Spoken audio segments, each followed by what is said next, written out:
সন্ধ্যায় এক নারীকে নিয়ে গোলাম জিলানী নামের এক যুবক ঘোরাফেরা করছিলেন পৌর শহর এলাকায়। এ সময় তাদের সামনে এসে হাজির হন আশিক মিয়া নামের আরেক যুবক। তখন আশিক ওই নারীকে প্রশ্ন করেন তার সাথে এই যুবককে।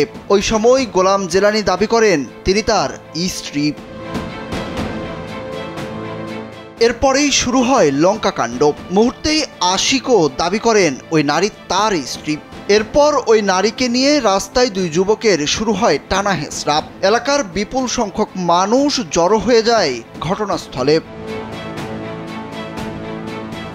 এমন উদ্ভট ঘটনা ঘটেছে ব্রাহ্মণবাড়িয়ার কসবা উপজেলার পৌর শহরের কদমতলী এলাকায়। যমুনা ইলেকট্রনিক্স ঈদে ডাবল খুশি অফার সিজন 3, যে কোনো পণ্য কিনলেই পাচ্ছেন নিশ্চিত ঈদ উপহার। এক নারীকে নিয়ে দুই যুবকের টানা হিঁচড়া দেখে স্থানীয় লোকজন তাদেরকে আটক করে পুলিশকে খবর দেয়। পুলিশ তাদের কসবা থানাতে নিলে তারা সেখানেও ওই নারীকে স্ত্রী দাবি করেন। দীর্ঘ 6 ঘন্টায়ও সমাধান না হয় ডাকা হয় পরিবারকে।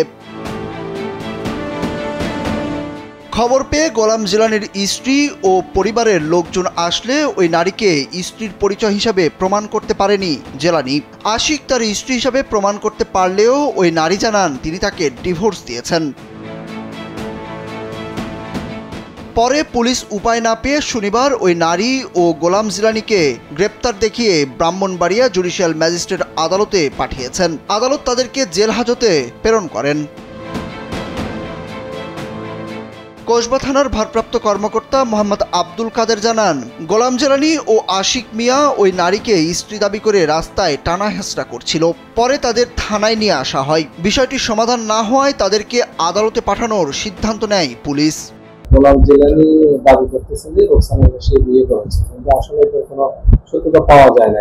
পাশাপাশি কিন্তু জিলানীর আমার কাছে দুটা বাচ্চা নিয়ে চলে আসছে এবং তার একটা যে সন্তান জিলানীর আপন বোন, ভাই, মামা তারাও সবাই আসছে।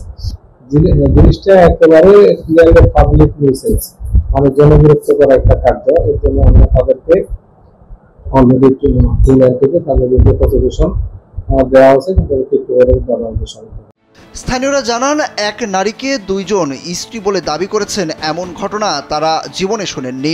বিষয়টি তাদের কাছে মনে হয়েছে নৈতিক অবক্ষয়। তাই আদালতের মাধ্যমে দোষীরা যেন শাস্তি পায় সেটি চাওয়া তাদের। সুরজ আহমেদ, কালবেলা।